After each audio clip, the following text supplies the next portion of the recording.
শেখ হাসিনা যদি দেশে ফিরে কেবলমাত্র ফিরবে ফাঁসির রায় কার্যকর হওয়ার জন্য। আওয়ামী লীগ কোনো রাজনৈতিক দল না, এটা একটা ভারতের দিল্লির একটা নিয়ন্ত্রিত একটা দল।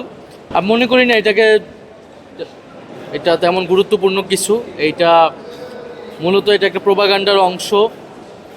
বাংলাদেশে এখন আওয়ামী লীগকে দলগতভাবে বিচারের আওতায় মুখোমুখি নেওয়ার কথা সরকারও ভাবছে, এবং আমরাও মনে করি এটাই সঠিক রাস্তা। শেখ হাসিনার রায় অলরেডি হয়ে গিয়েছে, এখন এটা কার্যকর করতে হবে। শেখ হাসিনা যদি দেশে ফিরে কেবলমাত্র ফিরবে ফাঁসির রায় কার্যকর হওয়ার জন্য। ফলে সেটার জন্য আমরাও চাই যে ফাঁসির রায় কার্যকর হোক, শেখ হাসিনা সহ অন্য যাদের বিরুদ্ধেই এই রায় হয়েছে। এবং শেখ হাসিনা নিজস্ব সিদ্ধান্ত নেওয়ার কোনো এখতিয়ারই নেই, স্বাধীনতাও নেই। শেখ হাসিনা দিল্লিতে আশ্রিত অবস্থায় আছেন। তিনি দেশ থেকে তার নিজের দল, নেতাকর্মী, দেশ সবাইকে ত্যাগ করে কাপুরুষের মতো পালিয়ে গিয়েছেন দিল্লিতে, এবং এটা পরিষ্কার করেছে বাংলাদেশের জনগণের কাছে, আন্তর্জাতিক বিশ্বে, যে আওয়ামী লীগ কোনো রাজনৈতিক দল না, এটা একটা ভারতের দিল্লির একটা নিয়ন্ত্রিত একটা দল। ফলে শেখ হাসিনার সিদ্ধান্ত শেখ হাসিনার সিদ্ধান্ত না, দিল্লি থেকে তাকে যতটুকু পারমিট করা হয়, পারমিশন দেওয়া হয়, সে অনুযায়ী সে কথা বলেন। ফলে শেখ হাসিনা আসবেন কি আসবেন না, কিভাবে আসবেন, বিচার হবে কিনা, এটা মূলত দিল্লির সাথে সিদ্ধান্ত। ঢাকার সাথে দিল্লির কূটনৈতিক রাজনৈতিক বোঝাপড়াই উপর এটা নির্ভর করবে। শেখ হাসিনা বা আওয়ামী লীগ তো এখন আর কোনো রাজনৈতিক দলই না। শেখ হাসিনার কীভাবে, সেটা তো শেখ হাসিনা ঠিক করবে না। সে কিভাবে আসবে, সে কাদেরকে নিয়ে আসবে, সে সারেন্ডার করবে কি করবে না, এটা ঠিক করতে হবে বাংলাদেশ সরকারকে।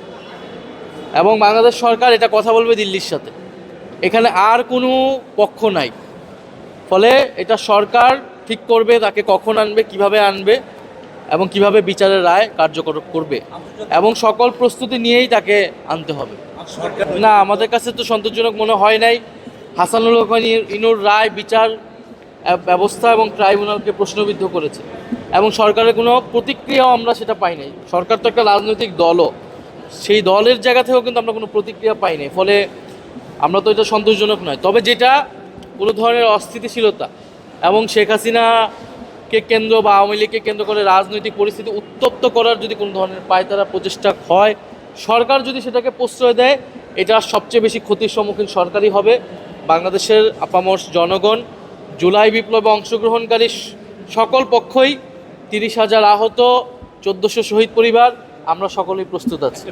না, আমরা তত্ত্বাবধায়ক সরকার ব্যবস্থা ফেরত আসছেন, এটা ভালো খবর, কিন্তু এটা খুব আশ্বস্তজনক। আমরা আশ্বস্ত হতে পারছি না, কারণ তত্ত্বাবধায়ক সরকার কি আবারও বিচারপতিদের মাধ্যমে হবে কিনা, এবং এই প্রিভিয়াস টাইমে আমরা দেখেছি বিএনপি সেটাকে কিভাবে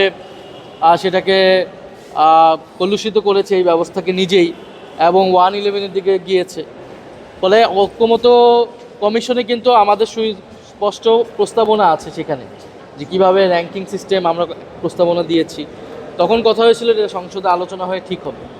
ফলে এটা এখন ঠিক করতে হবে যে তত্ত্বাবধায়ক সরকার, ইলেকশন কমিশন কিভাবে নিয়োগ হবে, ইলেকশন কমিশনার এবং তত্ত্বাবধায়ক সরকার, এটা সবচেয়ে ইম্পর্টেন্ট। কারণ এই দুইটা নিশ্চিত না হলে আগামী নির্বাচন সুষ্ঠু হবে এটা আমরা বলতে পারবো না। ফলে এটা আমাদেরকে এখনই এটা করতে হবে। সরকারের প্রতি আমাদের সেই আহ্বান থাকবে যে তারা দ্রুত সময়ের মধ্যেই জুলাই সনদ এবং গণভোটের রায় বাস্তবায়নের মাধ্যমে এই সংকটগুলো নিরসন করতে পারবে। তারা শেষ প্রশ্ন, বাংলাদেশের অভ্যন্তরীণ রাজনীতি প্রসঙ্গে আন্তর্জাতিক গণমাধ্যমগুলো যে কাভারেজ দিচ্ছে, এদের দায়িত্বশীলতা প্রসঙ্গে আপনার কোনো আহ্বান আছে কিনা? আন্তর্জাতিক শুধু না, দেশীয় মিডিয়া, মানে মিডিয়ার মাধ্যমে একটা আওয়ামী লীগকে স্বাভাবিকীকরণের প্রক্রিয়া চলমান আছে।